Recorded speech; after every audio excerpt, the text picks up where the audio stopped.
Oi, viajantes da vida! Cá estamos nós, mais uma Mediunidade em Foco, mais reflexões que o nosso Emmanuel, aqui no Seara dos Médiuns, faz sobre o Livro dos Médiuns, a obra mais básica, a mais fundamental. Se você se interessa por mediunidade e ainda não parou para estudar o Livro dos Médiuns, é melhor nem mexer com esse trem por enquanto. Estude aqui primeiro, vá se calçando de conhecimento, de informações, para depois pensar na parte prática. Porque de vez em quando a gente diz assim, eu sou médium, mas esse ambiente aqui está me deixando perturbado. Não tem gente que é dada a esse tipo de chilique mediúnico? De que o ambiente me perturba, de que o ambiente me influencia? Bom, de certa forma, sim. E aí, olha só que coisa interessante. Aqui no capítulo 32 do Seara dos Médiuns, que o Emmanuel chamou de médium inesquecível, ele vai lembrar para nós de um tarefeiro da mediunidade dos tempos remotos do cristianismo, que, como Allan Kardec estuda para nós aqui no item 231, logo na primeira questão, ele faz umas perguntas para os espíritos ali, logo na primeira questão, se o meio determina como nós, médiums, vamos operar. Porque tem gente que prefere transferir tudo para o meio. Eu fiz porque todo mundo faz, eu me jogo no chão porque todo mundo nessa reunião se joga, né? Eu deixo passar a comunicação lá na banca da feira porque aprendi no meu centro que é assim que tem que fazer, que o médium não tem que se refrear. Falta de educação mediúnica, na verdade, né?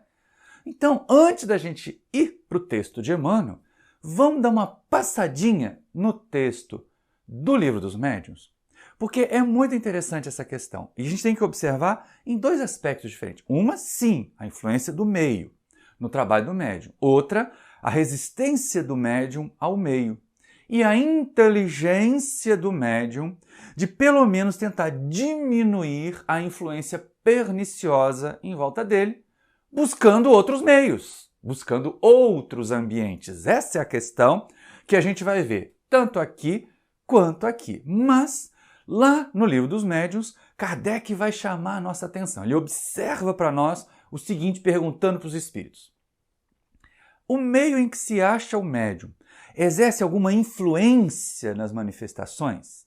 E eles respondem, todos os espíritos que cercam o médium o auxiliam para o bem ou para o mal. E aí é que entra a questão.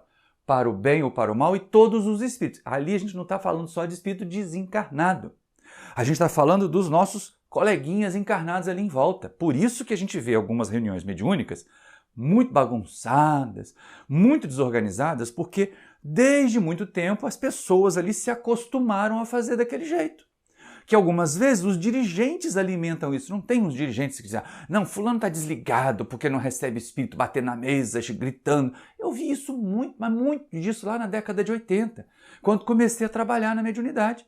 Os próprios dirigentes queriam que a reunião fosse um carnaval, de médium gritando, de espírito bravo se manifestando, arrastando cadeira, mesa. Então vem do meio, é uma influência do meio, mas de espírito encarnado.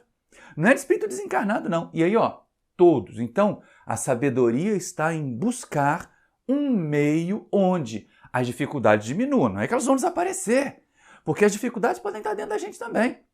As dificuldades podem ser nossas também. Então, procurar um meio, uma casa espírita séria, uma reunião espírita séria, uma reunião em que se estude, para que os médiuns aprendam a se disciplinar, aprendam a se educar. Para quê? Para diminuir a pressão em volta. Para que os exemplos, os nossos modelos sejam melhores. E aí exatamente nesse paralelo, mediunidade, influência do meio, que Emmanuel entra para conversar com a gente lá no capítulo 32 do Seara dos Médiuns. Ele começa chamando a nossa atenção da seguinte forma. Olha só que bacana esse texto de hoje. É um tanto longuinho, é um tanto assim para a gente poder fazer muitas reflexões, mas vale muito a pena. Vale muito a pena porque a gente pode transportar direto para nós, apesar do que ele vai buscar uma figura que é grandiosa demais para a gente ficar tentando se comparar com ela. Mas vamos nós, Estudando a mediunidade e ambiente, recordemos um dos médiuns inesquecíveis dos dias apostólicos, Paulo de Tarso. Em torno dele, tudo era contra a luz do Evangelho. A sombra do fanatismo e da crueldade não se instalara apenas no Sinédrio, onde se lhe situava a corte dos mentores e amigos, mas também nele próprio, transformando em perigoso instrumento da perseguição e da morte. Feria, humilhava, injuriava a todos os que não pensassem pelos princípios que lhe norteavam a ação. Então esse aqui é o primeiro momento, né? É o momento da ilusão, porque de vez em quando a gente imagina, eu sou médium, então eu tenho que estar sempre volitando, né? Eu ser perfeitinho, não posso tocar o solo. Paulo de Tarso começou do jeito mais atrapalhado possível. Ele começou como adversário do Evangelho, adversário da mensagem de Jesus. E aí olha só que coisa interessante como existe esse negócio da ampliação, né? Da ressonância. Eu vou usar um termo da física que amplia a amplitude das vibrações quando você encontra ondas semelhantes. E ali ele encontrava um ambiente do Sinédrio adverso, contrário a Jesus, e ele dentro dele mesmo os preconceitos. Daí a gente perceber que o meio, quando ele encontra dentro de nós a resposta, quando ele encontra dentro de nós a sintonia, ele pode ou nos arrasar, como aconteceu nesse começo de Paulo de Tarso aqui, transformado em um perigoso instrumento de perseguição e morte. E é verdade, vai lá ler no livro Paulo Estevão, o que ele faz até aquele momento brilhante, sublime de encontrar Jesus às portas de Damasco. É um monstro, é um carrasco. Persegue, procura testemunhas falsas, leva Estevão a apedrejamento. Então ele estava ali naquela situação de fazer o mal. O meio promovia, o meio insuflava. E olha só, de vez em quando a gente é meio pateta, né? O meio com pessoas interesseiras, pensa lá nos sacerdotes, naquelas criaturas acomodadas ao poder, encontraram em Saulo o instrumento perfeito. Eles ficavam quietinhos lá no templo, eles ficavam lá do alto dos seus pedestais dizendo que era ruim, que era contra a lei de Moisés, e o bobo do Saulo ia lá e com a mão bruta, com a mão violenta, fazendo o serviço sujo para eles. Então era o meio encontrando na criatura, que ali já estava servindo de médium, né? Embora médium de encarnado, mas estava servindo de médium, era o meio encontrando na criatura um jeito de fazer um monte de bobagem, insuflando, aumentando as imperfeições da criatura. Mas aí o que acontece? Tem hora que a gente desperta, e é exatamente isso que acontece, né? Emmanuel vai dizer o seguinte, olha, mas desabrocha-lhe a mediunidade inesperadamente. Vê Jesus redivivo e escuta-lhe a voz. Aterrado, reconhece os enganos em que vivera. Entretanto, não perde tempo em lamentações inúteis. Não sucumbe desesperado. Não se confia à volúpia da autocondenação. Não foge à luta pela renovação íntima. E essa é a questão. Percebeu que estava num ambiente errado? Percebeu que estava num caminho errado? Não fica se flagelando de culpa. Faz igual Paulo. Agora Paulo. Depois do encontro com Jesus, Paulo. Não mais Saulo, perseguidor, mas Paulo, aquela criatura que se reconhece fracassado, mas não estaciona lamentando, ai, como eu sou infeliz, ai, como eu errei, porque de vez em quando a gente faz isso. O que o Emmanuel diz que ele faz? Ele não fica perdendo tempo em lamentações inúteis. A gente às vezes fica. Ele não fica desesperado, ai, por quê? Não fica. Né? E ele começa então o trabalho de autotransformação. É fácil? Não é fácil. Imagina no caso dele, que tinha causado tanto mal à comunidade cristã, que ele agora chega assim, olha, eu vi Jesus e eu me converti. Não deve ter caído muito bem, não deve ter sido digerido muito facilmente pelos irmãos ali. Quem lê o livro Paulo Estevão sabe do que a gente está falando. E aí o que acontece? Ele vai ficar parado lamentando, não quiseram me aceitar, então vou voltar para os meus do Sinédrio? Não.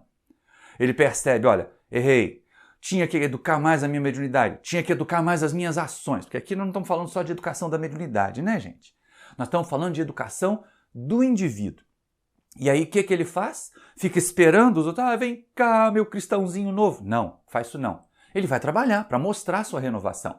Nós também. Se nós reconhecermos que erramos, temos que trabalhar para mostrar a nossa renovação. E é nesse sentido que Emmanuel, então, vai chamar para nós os detalhezinhos, as dicas de Emmanuel para o nosso dia a dia. Claro que ele fala de Paulo, mas elas se aplicam bem para a gente. Olha só. Percebe que não pode recolher de pronto a simpatia da família espiritual de Jesus, mas não se sente fracassado por isso. Observa a extensão dos próprios erros, mas não se entrega ao remorso vazio. Eita! Duas coisas importantes. Primeiro, a ideia de você tentar buscar um novo meio. É um novo meio. O antigo meio era o sinédrio, que insuflava nele o lado ruim, o lado negativo que ele tinha dentro dele, Saulo. O outro meio que ele precisa buscar é a família espiritual de Jesus. Mas eles estavam todos escaldados, né? Gato escaldado tem medo de água fria, a gente diz até hoje. Então, os discípulos, os seguidores de Jesus, vendo aquele Saulo perseguidor aparecer no meio deles, batendo na porta lá na casa do caminho, ficaram assustados. Ficaram achando que era uma armadilha. Então ele percebeu, olha, não vai ter jeito. Esse meio não vai me aceitar só porque eu estou falando que eu me mudei. Só porque eu estou falando que eu me transformei. É necessário dar demonstrações de transformação real. E é a mesma coisa para nós aqui. Se a gente sai de um meio bagunçado, equivocado, turbulento e quer um meio melhor, a gente tem que mostrar esforço de transformação. E é o que ele faz ali, ó. Ele observa os próprios erros, mas não fica lá no remorso. Remorso é ruim. É ficar remoendo. Doutrina espírita é doutrina de responsabilidade, não é doutrina de culpa, não é doutrina de remorso, de paralisar a criatura porque ela fica lá naquela situação do quanto, contemplando o quanto ela foi atrasada, em vez de trabalhar para ser adiantada. Essa é a questão que é proposta para nós. Na mediunidade é a mesma coisa. Se você percebeu agora que no trabalho mediúnico tem dado mancada, não para se lamentando, não, vai estudar mais. Vem estudar com a gente nas nossas tarefas aqui do canal, vem participar das atividades no seu centro. Ou então, se o seu centro é que é bagunçado, muda de ambiente. Vai para um outro centro mais organizado, vai para um outro centro onde tem estudo sistematizado da doutrina espírita, onde tem estudo da mediunidade metódico, sério, com equilíbrio. Isso é que é importante. Muda de ambiente para mudar por dentro. E aí Emmanuel ainda prossegue falando, bom, já que ele não parou no remorso vazio, o que o Paulo vai fazer agora então? Isto, olha só. Empreende com sacrifício a viagem da própria renovação. Para tanto, não reclama cooperação alheia, mas dispõe-se ele mesmo a colaborar com os outros. Encontra imensas dificuldades para a iluminação da alma, no entanto, não esmorece na luta.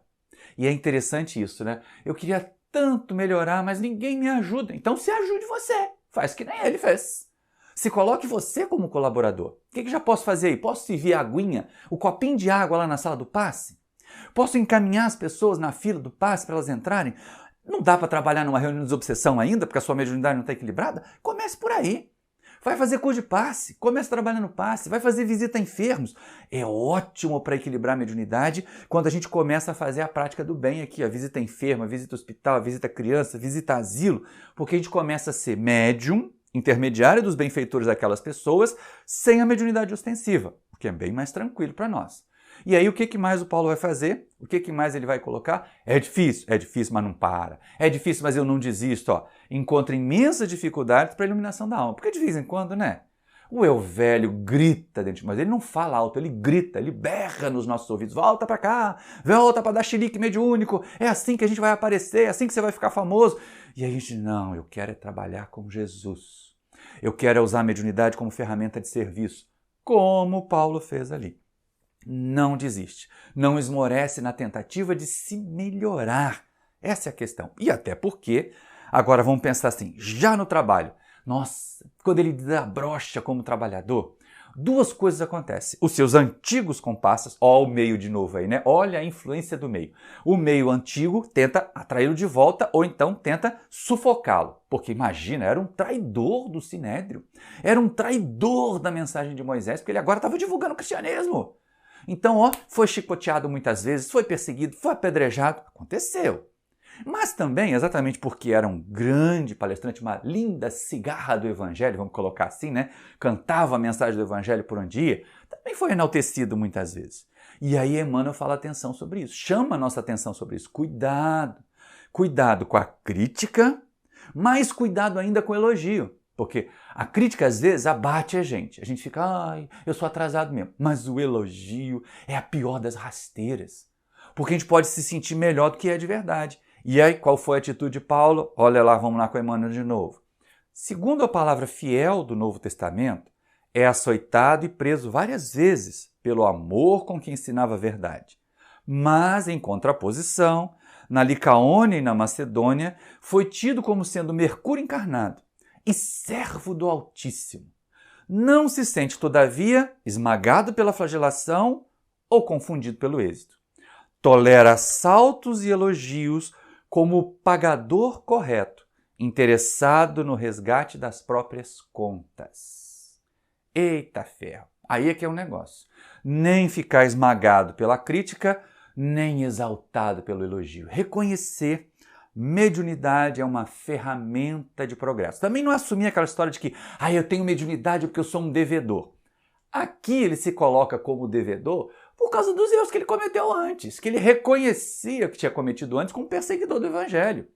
Então ele trabalhava para progredir e também trabalhava para reparar. Essa é uma coisa interessante.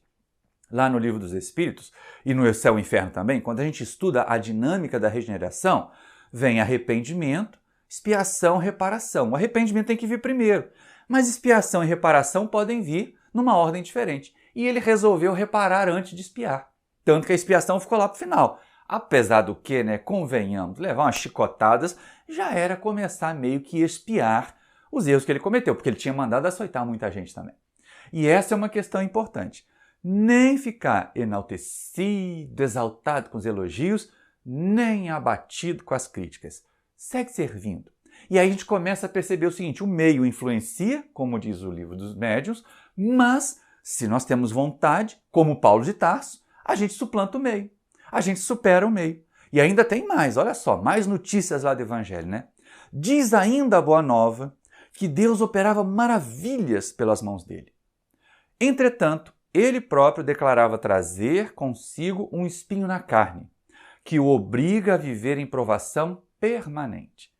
E enquanto o corpo lhe permite, dá testemunho da realidade espiritual, combatendo ignorância e superstição, maldade e orgulho, tentação e vaidade. Nem ouro fácil, nem privilégios, nem cidadela social, nem apoio político. Ou seja, trabalho, trabalho, trabalho. Mesmo que algumas vezes, nossa, mas você é um médium maravilhoso, recebeu a mensagem que me consolou tanto. Não se engane com isso. Porque muitas vezes, como diz ali, nós também podemos ter o nosso espinho ali na carne, a nossa falhazinha. E vai que essa falha, vai que esse espinho é o orgulho e a vaidade. Se a gente cede ao elogio, ou então se a gente fica ali buscando, como eu sou médium, as pessoas vão pagar a minha passagem para eu poder ir receber as cartas consoladoras em algum lugar, ou produzir fenômenos mediúnicos em algum lugar. Cuidado com isso. Ou então, assim, vão criar aquela primeira fila quando eu for fazer uma palestra, quando eu for fazer algum tipo de trabalho, para levar meus convidados. Cuidado com isso. Essa questão do convívio social, vão me chamar para as recepções, vão me chamar para os eventos, vai ter um congresso grande, eu vou lá ser convidado para ser um médium, manifestante ou então um palestrante. Cuidado com isso. Melhor a gente sair trabalhando. Apoio político, então, nem se metam com isso, As últimas situações que nós temos visto, o trem só tem descarrilhado. Então sejamos nós atentos à nossa própria transformação, como Paulo de Tarso foi ali na dele. E aí Emmanuel vai convidando a gente para a gente pensar e agir, trabalhar, manter humildade, manter vigilância e sempre, sempre fazer esforços para ir além do meio, para não deixar que o meio nos corrompa. Olha isso. Ele e o tear que o ajudava a sustentar-se ficaram, através dos séculos, como o símbolo perfeito da influência pessoal e meio adverso, ensinando-nos a todos, principalmente a nós outros, encarnados e desencarnados, de todos os tempos, que podemos pedir orientação, falar em orientação, examinar os sistemas de orientação, mas que, acima de tudo, precisamos ser a própria orientação em nós mesmos. Ou seja, encerrando a história aqui, o meio influencia, está escrito aqui no Livro dos Médiuns, para o bem ou para o mal.